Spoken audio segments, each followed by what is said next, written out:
बयान चाहे पुराना हो चाहे नया, लेकिन जब मुद्दे उठते हैं तो पुराने बयान भी खंगाले जाते हैं। ये बात आपको पता है, ये पॉलिटिक्स है। जब नीट पेपर लीक के लिए शिक्षा मंत्री धर्मेंद्र प्रधान जी का इस्तीफा हो सकता है, तो जो ये आरक्षण काफ़ी सदियों से चला आ रहा है। जब हमारे स्कूलों में बोला जाता है कि वी आर ऑल इंडियंस, हम सब भाई बहन एक हैं, तो फिर जब हम सब भाई बहन हैं तो जाति प्रमाण पत्र क्यों बन रहा है? जाति प्रमाण पत्र बनवाना बंद करो, जाति हटाओ, जाति हटेगी आरक्षण अपने आप हट जाएगा।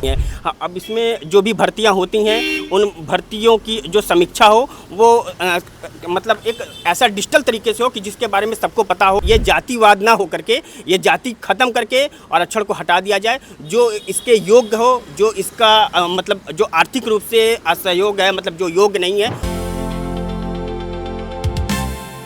मैं शिवम पांडे, मैं हूँ इस समय लखनऊ के हजरतगंज इलाके में और हमारे साथ एक साथी मौजूद हैं।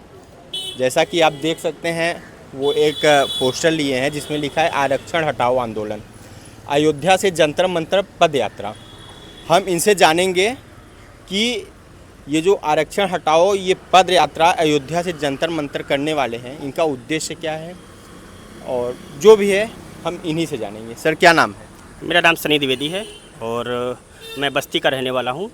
और ये यात्रा मैंने अयोध्या से जंतर मंतर तक के लिए पैदल पद यात्रा मैं कर रहा हूँ, ताकि ये जो काला कानून है आरक्षण हटाओ आंदोलन, इसके ऊपर एक सरकार से विचार विमर्श, एक चर्चा हो सके। तो आप अयोध्या से जंतर मंतर यानी दिल्ली पैदल ही जाएंगे? जी, मैं अयोध्या से, मैंने हनुमानगढ़ी से ये संकल्प लिया है कि मैं अयोध्या से जंतर मंतर तक मैं पैदल पद यात्रा करूँगा और रास्ते में जो भी मुझसे मिलेगा मैं उससे बातचीत करके उसको इसके बारे में समझाऊँगा, और ताकि बात आगे की तरफ बढ़ सके। तो जंतर मंतर जाने का क्या उद्देश्य है आपका? जंतर मंतर जाने का सिर्फ एक छोटा सा उद्देश्य है हमारा। जैसे कि जब नीट पेपर लीक के लिए शिक्षा मंत्री धर्मेंद्र प्रधान जी का इस्तीफा हो सकता है, तो जो ये आरक्षण काफ़ी सदियों से चला आ रहा है, तो इसके ऊपर भी एक बात होनी चाहिए। क्योंकि अब ये जो आरक्षण है ये हम ये चाहते हैं बस कि ये जातिवाद ना हो करके ये जाति खत्म करके आरक्षण को हटा दिया जाए। जो इसके योग्य हो, जो इसका मतलब जो आर्थिक रूप से असहयोग है, मतलब जो योग्य नहीं है, उसको ये मिलना चाहिए।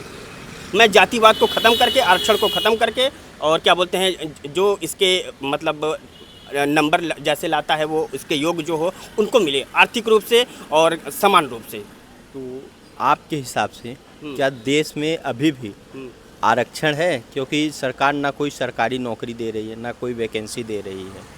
तो यही काफ़ी सारे मुद्दे हैं आरक्षण को लेकर के। जब हम आरक्षण की बात करते हैं तो सिर्फ एक आरक्षण ही एक मुद्दा नहीं है। हाँ, अब इसमें जो भी भर्तियां होती हैं उन भर्तियों की जो समीक्षा हो वो मतलब एक ऐसा डिजिटल तरीके से हो कि जिसके बारे में सबको पता हो। इसमें किसी भी प्रकार का घोटाला या जो ऊपर के सरकारी महकमे हैं उनका किसी भी प्रकार का विपक्ष या प्रतिपक्ष रूप से किसी प्रकार का कोई भी उसमें दखलंदाजी ना हो। तो क्या लग रहा है कि सरकार आप लोगों की मांग को मानेगा, आरक्षण हटाएगा? अभी आपने हाल ही में सुना होगा कि जो राजनाथ सिंह जी हैं वो उन्होंने एक बयान दिया है कि वो उनका पुराना बयान है। अमित शाह जी ने भी बयान दिया। तो जो बयान चाहे पुराना हो चाहे नया, लेकिन जब मुद्दे उठते हैं तो पुराने बयान भी खंगाले जाते हैं। ये बात आपको पता है, ये पॉलिटिक्स है। तो हम उनके पुराने बयान के बारे में ही बोलते हैं कि उन्होंने बोला कि कोई माई का लाल ऐसा नहीं है जो आरक्षण को हटा सके, और अमित शाह ने भी बोला कि हम आरक्षण के सपोर्ट में नहीं हैं। तो मैं आपको बता दूं कि मैं वैसे बीजेपी का मैं बहुत बड़ा सपोर्टर हूं, लेकिन इस बात पे जब ये बात आती है तो फिर मैं यहाँ जरूर बोलना ये चाहूँगा कि जो हमारे गृह मंत्री जी अमित शाह जी हैं, उनका बेटा जो जय शाह है वो BCCI का अध्यक्ष है, उनको आरक्षण की ज़रूरत नहीं। जो राजनाथ सिंह हैं वो उनके 2 बेटे हैं, एक बेटा विधायक, एक बेटा अध्यक्ष है, तो उनको आरक्षण की ज़रूरत नहीं। जो हमारे परिवहन मंत्री हैं नितिन गडकरी जी, उनके बेटे का वो एथनॉल का बिजनेस है, और जिसके चक्कर में, उस बिज़नेस को डेवलप करने के चक्कर में उन्होंने पूरे देश की गाड़ियों की माँ बहन करके रख दी। तो उनको आरक्षण की ज़रूरत नहीं है। आरक्षण की ज़रूरत हम जैसे लोगों को है जो 70 नंबर पा करके भी हम लोग कुछ नहीं कर पाते और 35 नंबर वाला बाजी मार ले जाता है। आप बोल रहे हैं कि आप बीजेपी समर्थक हैं जी, लेकिन अमित शाह का एक पुराना बयान कि आरक्षण नहीं हटेगा और जो आरक्षण हटाने की कोशिश करेगा बीजेपी उसको हटा देगी। अब ये बात तो वो धर्मेंद्र प्रधान को कि भैया उन्होंने धर्मेंद्र प्रधान को बोला कि नहीं हमारे यहाँ इस्तीफे नहीं होते, हमारे यहाँ इस्तीफे, आखिर इस्तीफ़ा दिए ना। तो फिर बोलने तो ये पॉलिटिक्स है, कभी कोई जैसे एक मुलायम सिंह यादव बोले लड़के हैं गलती हो जाती है, तो बोलने तो कोई कुछ भी बोल सकता है। लेकिन जब एक मायावती ने एक नारा दिया था, मुझे याद है, तिलक तराजू और तलवार इनको मारो जूते चार, तो यही तिलक तराजू और तलवार जब इस आरक्षण आंदोलन को लेकर के जब आगे चलेंगे तो उनको झुकना पड़ेगा। और आपको पता होगा कि 21 तारीख को दिल्ली में जंतर मंतर पर प्रोटेस्ट करने का परमिशन मिल चुका है, तो मैं उस प्रोटेस्ट में शामिल होने के लिए जा रहा हूं। और उस प्रोटेस्ट में एक बहुत बड़ा जनसैलाब आ रहा है जिसको पूरी दुनिया देखेगी। तो क्या लग रहा है 21 तारीख के बाद देश में आरक्षण खत्म हो जाएगा? जो होता है ना कि जैसे कैंसर थर्ड स्टेज आता है, जिसके बाद फिर आदमी कहता है कि भैया अब इनको घर ले जाइए, भगवान भरोसे हैं। तो ये आरक्षण जो है अब एक कैंसर का थर्ड स्टेज हो चुका है। इतनी आसानी से तो इसके लिए लड़ाई लड़नी पड़ेगी, इसके लिए चर्चा होगा, इसके लिए विचार विमर्श होना चाहिए, लेकिन इसके ऊपर बात जरूर होनी चाहिए। बस हमारी अभी फिलहाल तो इतनी मांग है। एक दो सवाल और है। आरक्षण को लेकर जनरल कैटेगरी वालों के लिए 10% का आरक्षण दिए हैं। तो मैं तो ये बात मैंने शुरू में ही बोला कि जो आरक्षण है इसको जाति, हम तो कहते हैं जाति पूरी तरीके से जब हमारे स्कूलों में बोला जाता है कि वी आर ऑल इंडियंस, हम सब भाई बहन एक हैं, तो फिर जब हम सब भाई बहन हैं तो जाति प्रमाण पत्र क्यों बन रहा है? जाति प्रमाण पत्र बनवाना बंद करो, जाति हटाओ, जाति हटेगी आरक्षण अपने आप हट जाएगा। हमें नहीं चाहिए WS। हम तो ये कह रहे हैं कि जो उस योग्य हो उसे मिले, जो आर्थिक रूप से कमज़ोर हो उसे मिले। हम किसी भी जैसे कि अब ये जात एक मतलब जो आरक्षण है ये किसी जाति का आधिपत्य नहीं होना चाहिए। मेरा कहने का मतलब बस इतना सा है।